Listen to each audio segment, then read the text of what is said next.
Hello, welcome. I'm Christopher Taylor of Sovereign Harmony, back with another video update for the astrology of kind of what's going on lately here. Today is August 8th. It's 8/8/2012, a big energetic day of importance apparently today, and leading up to the December 21st. If you follow the rhetoric that leads up to that, anyway. But I just wanted to update us on where we are. So, I promised that I would do a video regarding Mercury retrograde. And so Mercury was retrograde here. It was from July 15th until just last night, August 7th. So mid-July to early August, we've had this Mercury retrograde, okay? And again, Mercury retrogrades, this was in Leo, and retrogrades generally in Mercury are about reassessing, re-going over things, reorganizing, and so things tend to go haywire in terms of communication and travel and everything else that Mercury deals with. But usually it's in our best interest when we're not clear on things yet because we're still getting information. It's in our best interest when things don't work out because we could be signing things that aren't in our best interest, okay? So this is the kind of time period it's frustrating because we, in our go masculine lifestyle, we think we got to always be on the move, always be doing at all times. Mercury retrogrades are more about coming inward and into being, into the feminine, okay? And so they can be rough for us, especially in our rough and tumble world. But they are perfectly normal and they happen 3 times a year. And it's not the only planet that goes retrograde, Mercury, but it is the most often in terms of the personal planets, okay? And speaking of 2012, if you've watched my previous videos, you kind of have an idea of what's been going on. Lots of energy. You know, I talked about the eclipses back in May and June.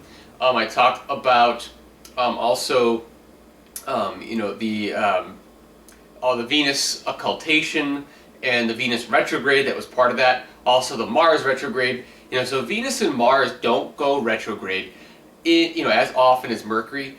But it's the same kind of situation when they do go retrograde, and that is it's about review and going over relative to those themes. So we just got out of a Venus retrograde in May and June. That again, it was in Gemini, and so it was really about trying to figure out on a day-to-day basis how we interact with others, our relationship with our bodies, our relationship with others, our relationship with anyone in our lives, how we operate day to day, okay? So with the relationship with your body, it's kind of like your health and diet habits. Your relationship with others, it's like, what are you marketing yourself as? You know, people will say, I'm sick of people taking advantage of me, but are you marketing yourself to be taken advantage of, okay? These are the kind of things we came into contact with when Venus was retrograde in Gemini, is the little things we do on a day-to-day basis that create the greater relationship patterns for us. And so this is something we've gone through now the last several months. Now we're more clear on that, and we're ready to move forward with that, okay? And then just recently with the Mercury retrograde, we are now more clear as of today with Mercury going direct. And in the next couple of weeks, Mercury is still going to go through its shadow. It'll be about August 22nd or so when it leaves the shadow. By the time it gets there, though, it's kind of free, we're kind of free sailing. I'll talk about that in a second. But anyway, Mercury in Leo, this retrograde, has been about getting in touch with our hearts, plain and simple. So making sure that, we're reorganizing our lives in a way that is in line with our hearts, okay? And so any frustrations, any things in the way, probably examples would be something that you thought, in early to mid-July would be really good for you, that, maybe you're qualified for something, a piece of work or a job. You're qualified for it, so you think, oh, this is going to be a good opportunity. And then by the time you get to the end of this retrograde, as we are right now, you're kind of going, man, but I don't want to do that. I don't love to do that. I can do that. Big difference, though. You see? And so this contemplation period, the last few weeks, has given us an opportunity to align with our hearts. And a lot of us have gotten opportunities that aren't aligned with our hearts so we could see them, so we could say no to them. That has been, and you probably experienced this the last few weeks for yourself, this experience of being presented with what would have worked for you previously, but just can't work for you anymore. And the reason why it can't work for you anymore is because now that we're in the sacred feminine if you watch my previous videos about the Venus occultation, during that Venus retrograde, we have now crossed over. We are now in this more feminine balanced realm, even if we don't know it or are aware of it, and we just cannot say no to ourselves on the inside anymore, like we could before. Okay, so we are saying yes to ourselves, and that's what this Mercury retrograde has been about. The next couple of weeks we'll iron this out more, so we might not be completely finished with the processing of this theme, but over the next couple of weeks we will be. And by late August, we're pretty much ready to go. When I say ready to go, I mean it, because the 3 personal planets that have been retrograde over the last several months, Mercury, Venus, and Mars, and actually Mercury was retrograde twice, because again it goes retrograde 3 times a year. So Mercury was retrograde in March and April, and that was in Aries Pisces realm. So this was about opening up to new ideas for ourselves and letting go of the past in a lot of ways. In March and April, the Mercury retrograde there, and the Mars retrograde we had, which started in January and went all the way to April, and actually the shadow of that started all the way back in November. So we've been in the shadow or in a retrograde of the personal planets since November. Okay, so we all entered 2012 like, this is the year, everything's going to change, it's going to be my year. And it's been stagnation, stagnation, stagnation, going over things, and going over things. And that's been good for us, trust me. We weren't ready in December when we were creating our 2012 plans and whatnot. We're much more ready now as we approach these next couple of weeks and into late August, which will take us right through late October with an open period of 2 months with no retrogrades or shadows of retrogrades of any of the personal planets until we get the next Mercury retrograde shadow, which starts in late October. And November is a very Mercury retrograde month. Also 2 eclipses, very, very potent month. I'll do a separate video for that on its own because it's a very potent energy month. But I want to talk about the stuff leading up to that. But before I lead up to that, let's go back again. Mars retrograde. Again, that was retrograde in Virgo. Okay, and Mars just recently has entered Libra in early July, I believe it was. It entered Libra, and so it's in a different energy than it was that whole spring. The whole fall and winter and spring, we had Mars in Virgo, which was very frustrating because Virgo is detail, step by step by step. Mars is go, go, go. You put go, go, go in step by step mode, and what do you get? Frustration. Okay, so we're all in our own way, or seeing other people and projecting onto other people.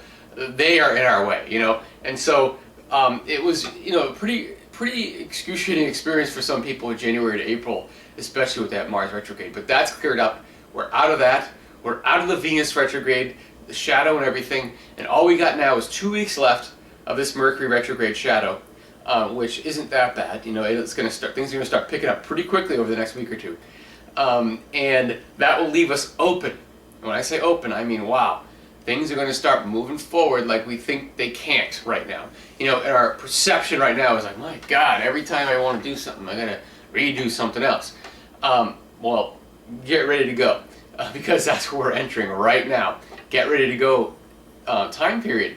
And note that those eclipses I talked about back in May and June, there were trigger points for those when Mars actually hits those points of those eclipses. And the first eclipse was on May 20th. The second one was on June 4th, I believe, or 5th, or something like that. And those 2 eclipses get amplified or triggered by Mars in October, okay?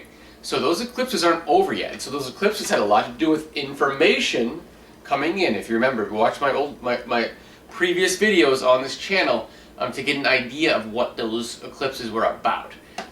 You know, the Gemini eclipse and Sag eclipse. But generally speaking, they were about getting rid of our old thoughts and ways of thinking and opening up to brand new ways of thinking, like information coming in from left field that never would have made sense to us before that somehow can make sense to us now because of what we're letting go of, okay? So it's been a lot of letting go and opening up, and we're crossing to this feminine realm where we're actually having to use our intuition, okay?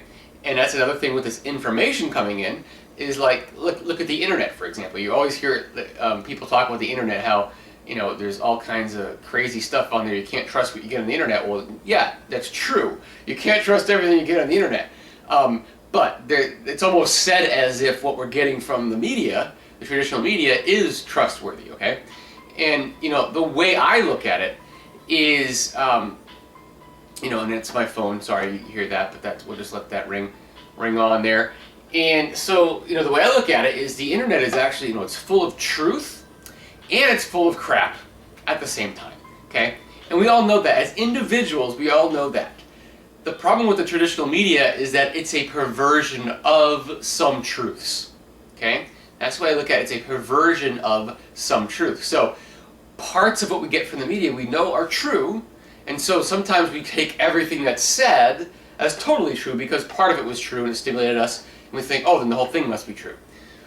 What we need to do, and what the internet has taught us, what I believe, is the internet has taught us how to take the best and leave the rest. How to know what's true for us and what isn't true for us, and to take what is true and leave what isn't. And I've had this personal journey of health on my own that has really, I've done a lot of internet searches, a lot of researching and things, and I've been able to come to, practitioners and things with information that they wouldn't be able to get to on their own, because most practitioners, even, Ayurvedic or holistic healers, and they get pigeonholed, they get focused on their focus area. I mean, you can't blame them, it's just what happens, So no matter what the intentions are to be more encompassing, most practitioners, no matter what they practice, Chinese medicine, Ayurvedic, naturopathic, homeopathic, they get stuck in their patterns.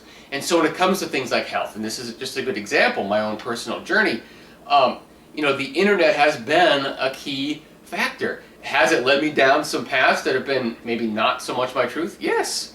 It's been a long journey, but it's interesting to note that, recently I've really come to some truths about my health and been able to pull some pieces together for myself. Something that no one practitioner could do for me.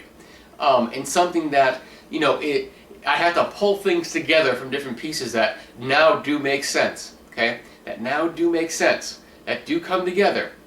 And it's like this big epiphany about what's going on with my health and what's been going on the last decade plus for me. It's been quite the journey. I won't get into those details. But I will, just to let you know why that came up. When we talk about aligning with our hearts in this Mercury retrograde, well, what has come up for me, that Mercury retrograde was in my 11th house of future goals. What's going to happen next? Where am I headed next? And a lot of the information that I got in the last few weeks has been about how this health journey is going to be part of my future. And I didn't know that. I've been viewing this health thing as something in the way of what I'm trying to do for years. And it's one of these things, this epiphany that this is going to be part of what I'm bringing forth. Oh, that's why I had to do it. And so there's a sense of acceptance that's happening now, and it's wonderful, and it's opening up right at this time period where now I'm ready to accelerate forward like everyone else out there. And so it's great, But, back to the idea of this internet, it's an information source, okay? But not just that. With the Occupy movement and everything else that taught us how we can organize as a common people very quickly. So when information comes through and it's confusing and, both sides seem accurate, logically speaking, we have to tap into our intuition to figure out what is right and wrong for me. This is where, the energy of the now time is really coming forth. And I really feel like those eclipses represent this time, this May-June time frame when we had those eclipses. This was this sense of opening up the doorways for the truth to come on through, but the truth is defined by you, for you. Do you see what I mean? It's confusing because it makes it sound like, okay, we've been given lies, but here's the truth. In reality, we've been given perversions of truth, through religion, through politics, through, whatever your forum for right and wrong, whatever your forum for authority is. These are all perversions of some truth, okay? But what we're going to be given is an opportunity to see our whole truth by getting everything out there, all the lies and the truths out there, and aligning with the pieces of the truths that work for us. And what we end up getting when we do that is that every individual should have a different truth. And any two individuals that don't, well, that would be considered dogma, in my opinion. And the idea that what this does is it opens up the realm of acceptance, that we can all accept that we have different beliefs in each other. We've been divided by beliefs for so long. And what I think is going to happen here, and I think October is going to be a big trigger here when Mars comes and triggers those eclipses, is, you know, a big part of what's happening is as these truths come out, as we start developing our own truths, we, you know, our first fear is that we're going to be separated from the group. But when we realize that there is no more group, there's no real group that represents our belief system anymore, and that we are individuals with individual beliefs that can, you know, coalesce on certain areas. In certain areas, obviously we can't all disagree on everything, but we should, you know, in an ideal, if we're all ideally aligned with our own true heart energy, then yes, we will agree with people on some levels, but there is always something we should disagree with for every individual. There's no two individuals that should agree on everything together, and that's something we don't, you know, we don't comprehend. We all think we gotta pretend to believe in certain aspects of a belief system, like a religion, for example, and pretend to disbelieve in the ones we're not supposed to believe in, and to fit into a group, and what this group believes in. Okay.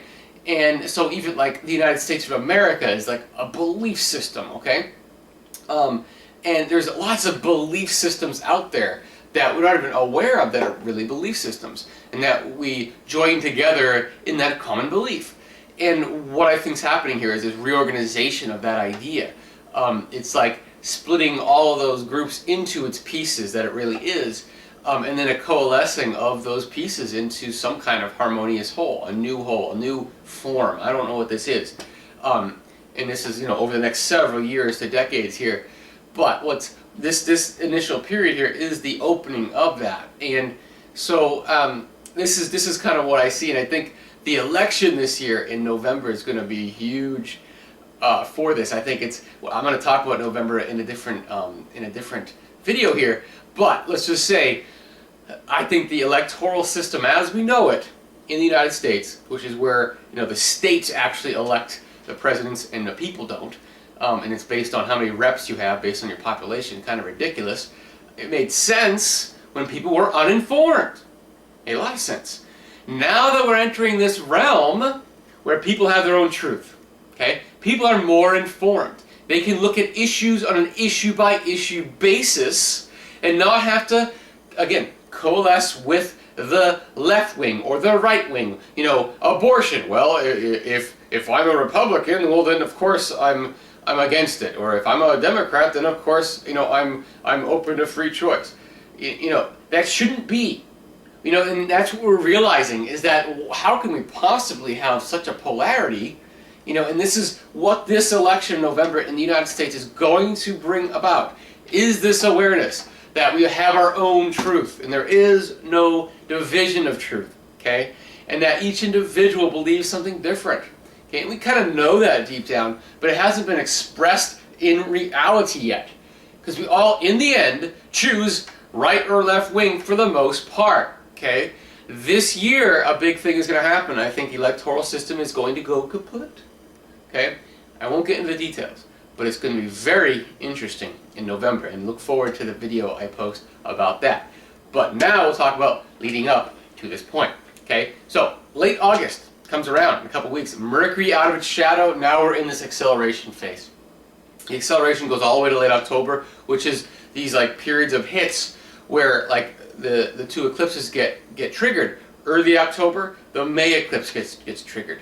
Late October, right when Mercury's about to enter a new retrograde phase, a shadow period, this is when the second eclipse from June gets hit. That's the Sagittarian eclipse that we had.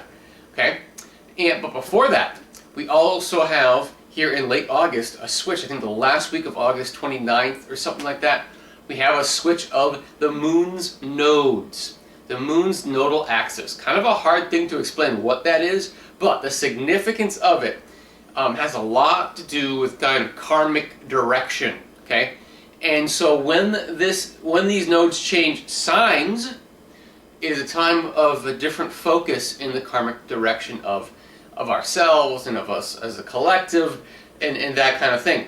The nodes have been in Gemini Sagittarius, which is why the eclipses have been in Gemini Sagittarius, because the nodes are kind of the intersecting points of the sun and moon axes, when the sun and moon align with the earth, etc. So when they're lined up, this is when we get an eclipse, all right? So where the moon's nodes are, they move through the zodiac backwards at all times. They always go backwards.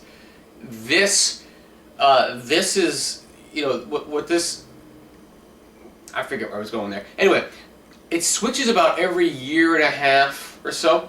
The last time it switched into Gemini Sagittarius back in early March of 2011. Okay, so this is when the eclipses, which happen every 6 months, started to occur in Sagittarius and Gemini.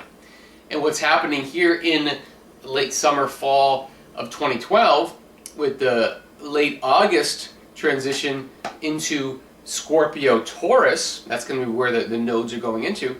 This is where the eclipses over the next year and a half are going to occur. Okay, so these are the places where big openings are happening. So the big openings the last year and a half have been about information flooding in. Okay, and it's going to culminate here in November when we get this idea that, whoa, we don't all, you know, everyone who tends to vote Republican doesn't completely agree with each other, and everyone who tends to vote Democrat doesn't completely agree with each other. Whoa, you know, where's the truth now? Now that we have, I think we have pretty strong, candidates that could pull electoral votes for the first time away from the main two candidates. You know, the main two candidates are obviously going to be Obama and Romney. Okay, I don't think either one of them are going to win, in my opinion. But that's my opinion. I think people like Ron Paul and Jill Stein. You know, Ron Paul representing the Tea Party, Jill Stein representing the Green Party. I think these people are going to be more significant this year than in previous years. I don't think they're going to have enough pull to win in the electoral system as it is now, because there's a certain minimum of electoral votes that need to happen. But I think there's going to be enough pulled away from each other that there's not going to be enough to vote in through the electoral system. And what it's going to do is cause a breakdown, in my opinion. But anyway, that's what I think is going to occur. And who wins is anybody's guess, but I have an opinion about who I think might win based on this whole transition to the feminine and this and that, and I won't, you might get a clue with the word feminine there and kind of who's running, but we'll talk about that just in the next video. But, leading up to that, this transition phase, okay? And November really is a transition of these eclipses, because one of the eclipses in November is going to be in Scorpio, so the new sign energy. The other one is going to still be in Gemini, so it's kind of the transition zone between the Gemini-Sag eclipses and the Scorpio-Taurus eclipses that will happen again over the next year and a half. So we kind of have one of each. We're kind of leaving Gemini, which is like the final piece of information, and then we're entering the Scorpio, which is like the big change, all right? Scorpio, all about change, all about drastic change, okay? Ruled by Pluto. Pluto is uprooting what is, replanting it with what will be, okay? And Taurus is kind of the opposite of Scorpio, which is the stability, okay? And what's interesting is the North Node, which there's a North Node and a South Node, part of this, and they're opposite ends of each other. That's why they're in opposite signs, in this case moving into Scorpio and Taurus. And in this case, the North Node, which is the forward direction, this is in Scorpio. The South Node is in Taurus, so this is really speaking to the collective, leaving old structures, leaving old securities behind, and opening up to new ways of being secure, okay? Gonna have huge implications in terms of money. Huge. Our old money system, and this is coming through really strong right now, the old money system is breaking down and to be replaced, okay? And so you might think, oh, Ron Paul, okay? Yeah, I mean, what he's putting forth, big part of the awareness is going on in people and money. The Occupy movement has been all about this awareness about people and money, and there is a kind of a disempowerment around this whole idea of currency that, why is that so? And so there's more and more people wanting to recreate the system. And it's only a matter of time before the system that does exist collapses into a new system. This doesn't mean that everyone goes poor and we can't do anything and everything else. It means it's appropriate now for us to switch into a realm of currency and money that actually fits the truth of where we are on our stage of evolution, okay? And that is what is going to be occurring over the next couple of years in this eclipse zone with the Taurus Scorpio eclipses, all right? Starting here in November.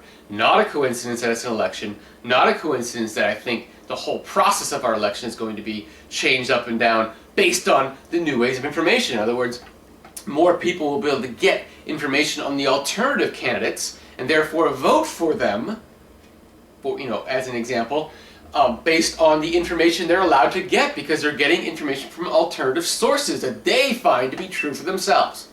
This is the new way. Okay? The old way was just watch the news. You just watch the news, all you're going to get is Republican, Democrat. You're going to get a brief note about Ron Paul, a brief note about Jill Stein, perhaps, but you're not going to get all the information. This year, we're going to have a situation where there's too much information flooding into all people that are voting. And the people are going to be saying, well, why can't I vote in what I want? Why does the Electoral College have to do this? How does it work in that way? This is what I mean by part of the breakdown. And there's going to be more votes, I think, this time around for alternative candidates because of the availability for information and the sense of personal trust people have in their feminine energy that they know what is true for them.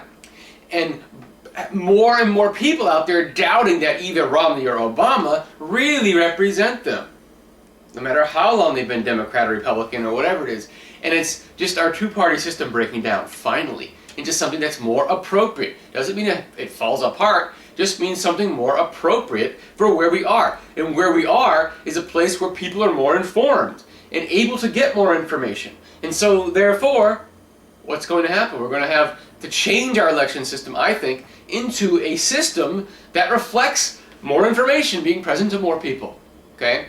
And the Occupy movement has just been part of that. And speaking of that, when this started, this had a lot to do with the Uranus-Pluto aspect that came together. If you watch my previous videos, I talked about the Uranus-Pluto and these next 3 years, 2012 to 2015, being huge for collective decision-making on where we're taking the energies that were seeded in the 1960s.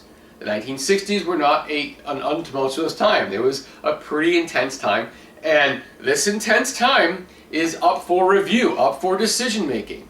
We are here, it is time to bring in all aspects of reality into the equation, which includes a consideration of how we interact with the world, including the environment, including women's rights, and balancing that, and balancing civil rights, and all the stuff that came out in the 60s. It's like, no, now it's time to really show that this is part of what we're doing here, that equality is real, that we do adhere, and technologically this is huge too, because a lot of technologies came out of the 1960s, and we haven't done a lot with some of that. Some of that including things like free energy, which was around before the 1960s, but that has been, locked away for interest of oil and things like that.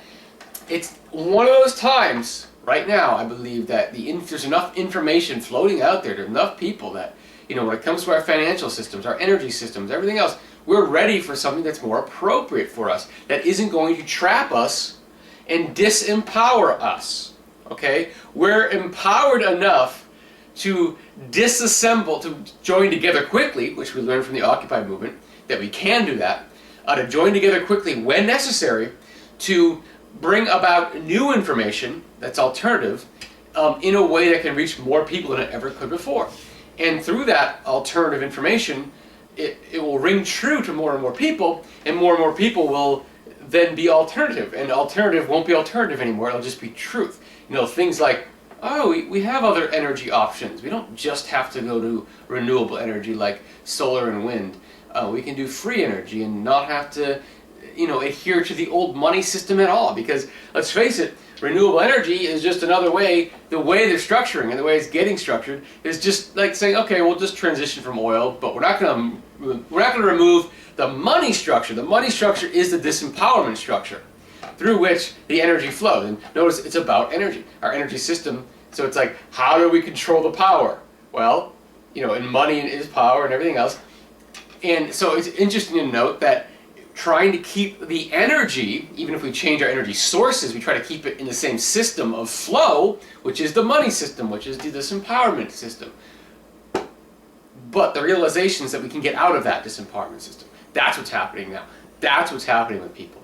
And that's what's going to be transitioning here over the next few years, okay? And so, expect a feeling of that shift here when we get into late August. Again, we're out of the Mercury shadow. Jupiter is going to trigger the second eclipse from June 4th. So there's a sense of information coming out.